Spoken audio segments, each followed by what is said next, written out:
Reaksyon ng mga MCs sa resulta ng Ban vs Creeply. 12 rounds na gusto ni Looney. Kismaglas lang umano ang kayang sumabay sa kanya at Tipsy D. Pinuri sa paghuhurado sa labang Creeply vs Ban. Alamin natin ang mga yan, so tara. Na-upload na nga ng Flip-Top ang labang Ban vs Creeply na nangyari sa Gubat 15. Kaya naging maingay na naman ang Sokmed patungkol sa naging laban ng dalawa. Kaya inalam natin ang pulsa ng mga battle MCs patungkol sa laban. Pero bago yan, balikan natin ang ilan sa mga tumatak na lang linya. Ikaw dito yung makuko, lata, ikay napasubo, bata, papatayin kitang sobrang brutal, mukha mo'y masuso, gatan, ikay matututo, yawa, sa mukha hiwa, tapos hila, sugat, bubo, kaka, sabay hawak sa ulo, hawak sa baba.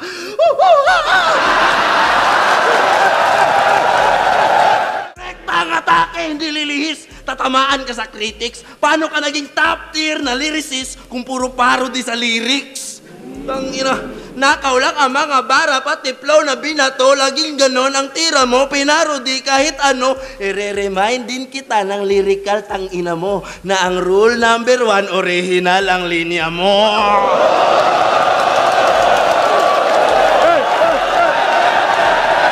Iiwan ko na laughing stock sa akin pag babalik pa nga nagpalapit sa mga tulad mong yung branding wak. Utak mong kung laging nag-feeling, malapit, masakit, totoong kung usapang punches, fuck, iiwang kitang nakaplanking, brad. Huwag kang pabibo, iho, hindi ito battle, kundi ito'y demo. Pag si Tyson may bagong punching bag. Baboy, ginawang manok, nang walang pag-alinlangan, di niya matukoy ng maayos ang likha ng kalikasan. Ngayon, paano ka papalag sa gubat ng animalan kung sa simpleng manok at baboy di mo alam ang kaibahan?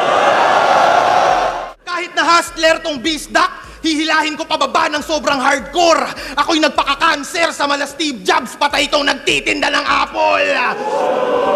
Wala kang maaani sa Flip-Top. Karir mo di nalalago pa. Magtinda ka na lang ng prutas banuka.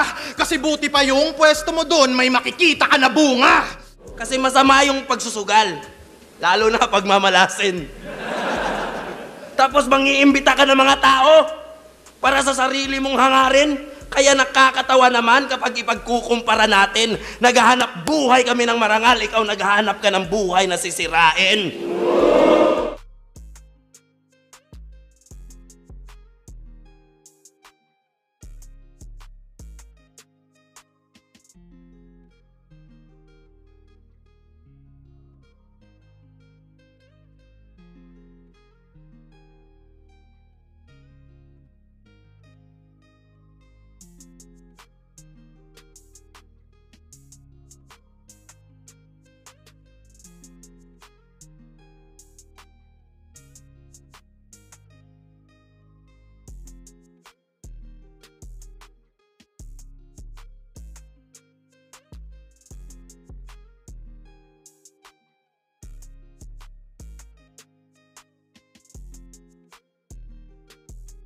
Sa totoo lang sa totoo lang talaga. Parang medyo creepy eh. Pero pag pinapakinggan ko yung mga punto ni Ban, kung paano siya pumunto, kung paano niya binutasan si Creeply, ang galing din talaga eh. Pwedeng creep, either way eh. Sa totoo lang talaga, totoo either way talaga, pwedeng Ban, pwedeng Creeply. Nasa ano na yan? Nasa sarili-sariling preference na ng mga judges yan. Ngayon, kung yung magkaibang pyesa nila, kung sinong judge ang, kumbaga parang hinahain nila yon sa mga judge eh. Kung matripan ng judge yung isa ang pipilian niya. Kung matripan naman ng judge yung isa, edi yung isa yung pipilian niya. Kasi, si John Leo, MP3, lagi ko sinasabi na ganun nga, makawawain si Creeply doon. Hindi ko maano eh. Pero para sa akin talaga, either way, kahit sino talaga manalo. At saka maganda naman yung naging laban. Ang problema nga lang, marami talaga nagagalit kasi nga, nalaglag si Creeply. Muling namityahan ng ang gera ng Tagalog at Bisaya. Yung mga veterano yung nag kumahatol eh. Kumbaga valid talaga siya. Pero kung maganda yung kalalabasan ng performance ni Van kay Lipcram, redemption yun. Kahit sabi mong panalo siya, redemption yun dahil in a way na nakakuha siya ng parang hindi magandang victory, dahil nga ayun nga maraming nagalit sa pagkakapanalo niya kontra kay Cripley. Pero kung tutusin, wala namang kasalanan dun si Van. Wala siyang kasalanan dun. Sa kabilang balita naman, na-open na naman nga ni Looney ang about sa 12 rounds sa battle rap nang mag-guess niya Shea. Gusto niya nga daw talaga itong mangyari, pero bago nga ito, makailang beses na itong nabanggit ni Looney sa mga nagdaang episodes ng Break It Down. Ngayon ay naglapag na siya ng pangalan na tingin niya kayang sumabay sa gusto niyang 12 rounds na tipong boxing umano, at binanggit niya nga ang pangalan ni Smaglas. Kung idealistic na mga Senaryo. gusto mangyari ba tulad ng 12 rounds. Gusto ko talaga mangyari yun, pero parang feeling ko pag hindi caliber ni Smaglas sa freestyle yung mga kalaban. Siguro maganda yun pag si Smaglas yung kalaban, mga ganun.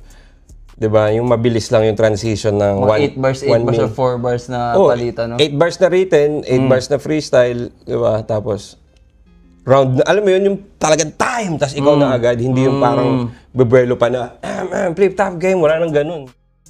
At sa huling balita, dahil nga sa naging resulta ng labang Van vs Cripley, halo-halo tuloy ang opinyon ng mga battle rap fans sa mga fans si Cripley, lalong lumakas ang kanilang loob na ipagtanggol ang idolo nila dahil isa si Tipsy D sa bumoto kay Cripley, at swak na swak ang pagpapaliwanag niya dito. Simulan natin sa sa round 3, yung kasi parang nadalian ako i-judge yun, yung round 3. Pinakamalakas na round yon ni Van, kaya yung round 3 binigay ko kay Van. Round 2, parehas kwela, parehas maraming tumatama na linya, halos pantay, no? Pero tingin ko ang nilamang ni Cripley sa second round, yung the way kung paano niya sinulat yung round na yon. Kasi ang ganda ng pagkakasulat, ang ganda ng rhyme. Kailangan ko siyang puntusan doon, no? Kasi halos parehas lang eh. So kailangan ako maghanap ng kung saan lamang, no? Ang ganda lang ng pagkakasulat, ng rhyming, ng schemes ni Cripley sa round 2. Bukod pa doon, napaka-clever nung round ender niya na on the spot na kung di ako nagkakamali basta yung line marking. Ang clever nun kasi yun ang malakas sa huling sinabi ni Van. Tapos naibalik niya pero sa dulo niya pa nailagay on the spot, nabawi niya sa akin yon. So round 3, round 3 kay Van, round 2 kay Cripley. Round 1, doon ako natagalan ako i-judge yun kasi pantay yun para sa akin eh.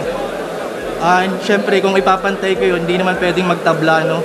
So yun, naghanap na lang ako ng ang totoo niya kasi sobrang nahihirapan ako bigyan ng puntos. Yung 1/4 ng round 1 ni Van, nahihirapan ako bigyan ng puntos yung intro na yon, yung halos 1/4 nung round niya, kasi alam naman natin na hindi na joke lang, no, na hindi nga totoo yung angle niya, yung kay Ninya siya kay Enigma, alam natin hindi totoo yon, pero hindi ganun ka-clever eh, parang 'di ba, kung gagawa ka ng ganun, sana medyo creative man lang. So medyo nahihirapan ako puntusan yun, tabla sana, pero kailangan ko minus yun kasi kailangan kong pumili na mananalo. Kaya round 1 binigay ko Crip. So 2 and 1 and 2 kay Crip, tapos round 3 walang duda kay Van, pero binoto ko si Crip. So kayo ba mga kuys, sino ang tingin yung nanalo matapos niyang mapanood ang footage ng Van vs Cripley? At tingin nyo kung mangyari ang 12 rounds na gusto ni Looney at si Smaglas ang makalaban niya, sino ang tingin yung mananalo?